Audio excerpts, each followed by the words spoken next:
Avec cette septième vidéo, intéressons-nous à la distance de luminosité d'un objet observé.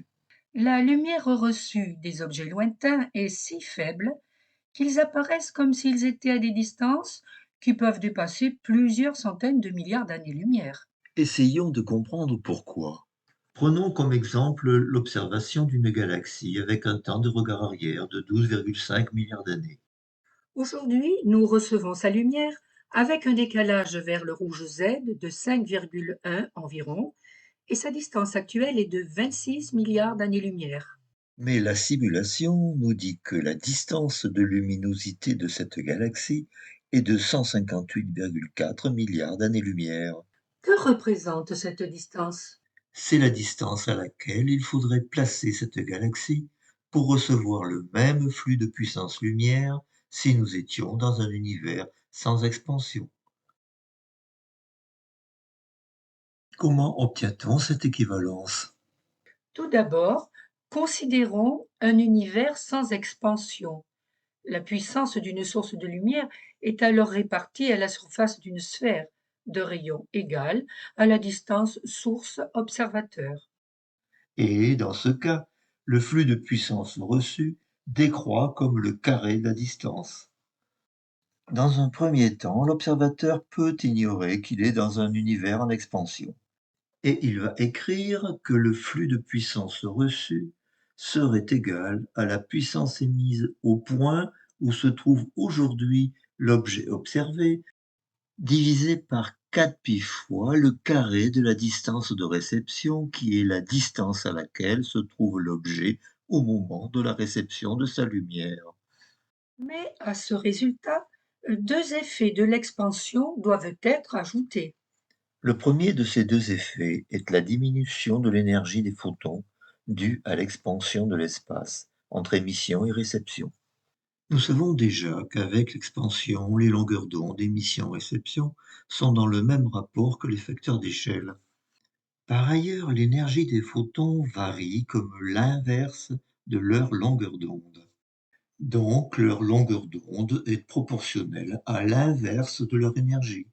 Alors le rapport des longueurs d'onde émission sur réception peut être remplacé par le rapport des énergies réception sur émission. Conservons ce résultat et voyons le deuxième effet.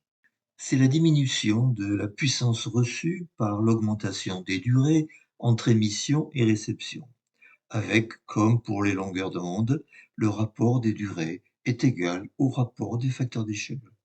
La puissance étant égale à l'énergie divisée par le temps, associons aux deux durées émission et réception les puissances respectives émises et reçues.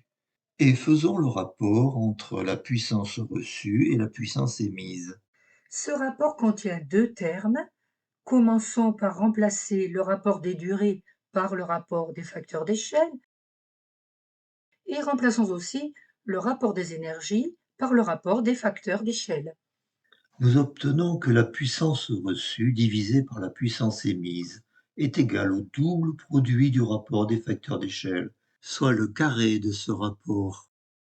Ce carré traduit le double effet de l'expansion avec d'une part la réduction de l'énergie des photons et d'autre part leur dilution dans le temps, conséquence de la dilatation des durées entre émission et réception.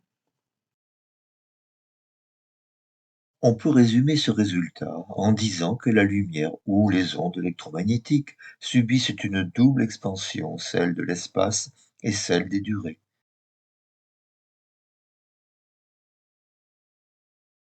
Voici donc la relation entre le flux de puissance reçue et la puissance de la source observée.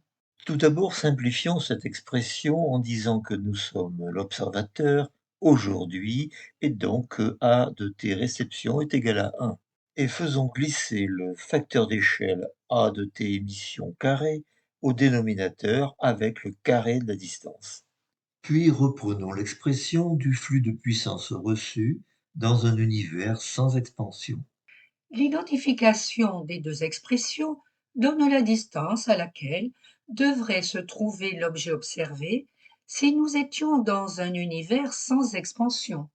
C'est la distance de luminosité.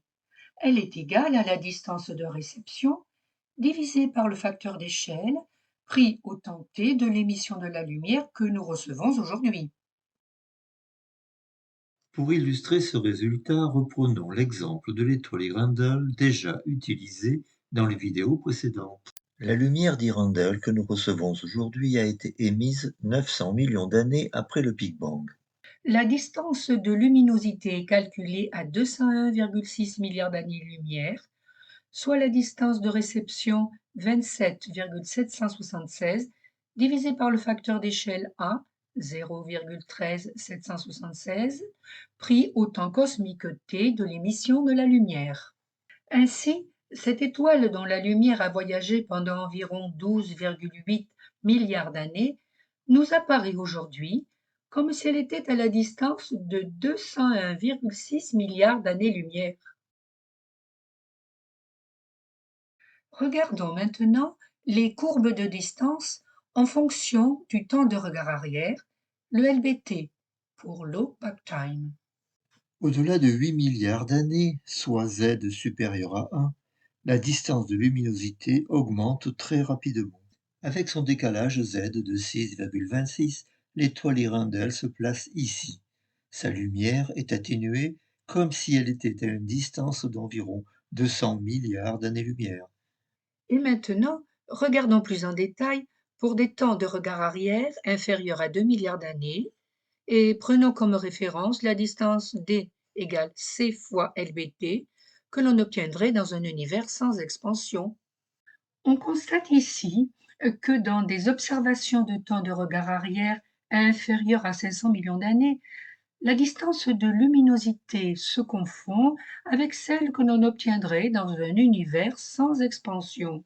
Et dans ce cas, les temps de regard arrière et les distances peuvent être exprimés sans grandes erreurs avec les mêmes valeurs numériques, ce qui n'est plus possible lorsque les courbes de distance commencent à se séparer. Résumons. Lors de l'observation aujourd'hui d'un événement du passé lointain, le flux de puissance de la lumière reçue est diminué par trois effets liés à l'expansion. 1. L'augmentation de la distance entre observateur et objet observé. 2. La diminution de l'énergie par l'étirement des longueurs d'onde de la lumière. 3. La dilution dans le temps de l'énergie reçue par l'effet de dilatation des durées. L'équivalence avec un univers sans expansion permet de définir la distance pour laquelle il y aurait égalité des flux de puissance reçus. C'est la distance de luminosité, qui est égale à la distance de réception divisée par le facteur d'échelle A pris au temps t de l'émission de la lumière. Dans cette vidéo, comme dans les précédentes, nous utilisons le facteur d'échelle petit a plutôt que le décalage vers le rouge de la lumière Z. Rappelons que l'un se déduit de l'autre par la relation simple Z plus 1 égale au rapport des facteurs d'échelle réception sur émission.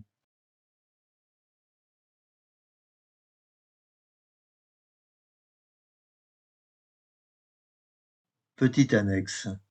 Pourquoi la distance de réception intervient-elle dans la distance de luminosité? Pour tout observateur dans un univers sans expansion, la vitesse radiale de la lumière serait constante et égale à c, et la distance parcourue r serait c fois la durée de parcours. Nous savons déjà que dans un univers en expansion, la distance entre observateur et objet observé, appelée distance de réception, est égale à l'intégrale de c dt sur a de t. Cette distance est équivalente à celle qu'aurait parcourue la lumière à la vitesse constante c pendant le temps tau égal à l'intégrale de dt sur a de t. Ce temps tau, appelé temps conforme, permet d'écrire que la distance parcourue est égale à c que multiplie tau. La distance de réception est donc la distance équivalente qu'aurait parcourue la lumière à la vitesse c pendant un temps qui n'est pas le temps cosmique, mais le temps conforme, égal à l'intégrale de dt sur a de t.